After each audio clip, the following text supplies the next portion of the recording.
Listen up, people. It is imperative that anytime you plan on teaching the word, or even if you're speaking a word of encouragement, if you're going to refer a scripture, use a scripture reference in that encouragement, that you always study, that you have always put your own eyes on it, gone to the commentary, done the background, so that you know what the meaning is and you can rightly divide it. That's what the word says. It doesn't say look at the scripture and meditate. It says to study. Okay, so a lot of scriptures are used maybe to encourage people or whatever. But what happens is that if you use a scripture out of context and your intentions are well, you want to encourage, but then that thing that you said doesn't happen because you used it out of context. So this is one of the favorites. Isaiah 53 and 5 says, but he was wounded for our transgressions. He was bruised for our iniquities. The chastisement of our peace was upon him, and with his stripes we are healed. And a lot of times people will, not a lot of times, every time I've ever heard it, they say, with his stripes we are healed. So you're telling someone that Jesus died on the cross for your arthritis, for your epilepsy, for your cancer, for this, that, and the other.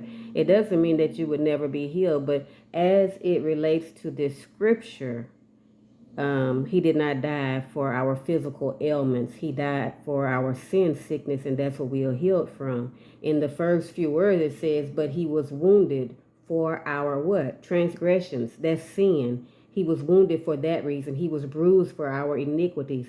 The chastisement of our peace was upon him. In order for us to have any type of peace, he had to go through there was a price that had to be paid, because we know the wages of sin is death. Well, he paid that wage, and he paid it completely. So, and it says, and with his stripes we are healed. What was he striped for? That's what we were healed from. We were healed from being bound to sin, from being controlled by sin. So when you tell someone by his stripes we are healed, you're making that individual believe that whatever their physical ailment is, that they're going to be healed from it. And that's not proper context. So it's okay to encourage, but when you make a scripture reference, even if you're only using the last few words of the whole verse, that you study it, that you understand it, and that you do justice to the word, that you rightly divide it. Don't put your mouth on God and with what you guess or what your opinion is. This has to be true. Jesus said, I am the way, the life, and I am the way, the truth, and the life.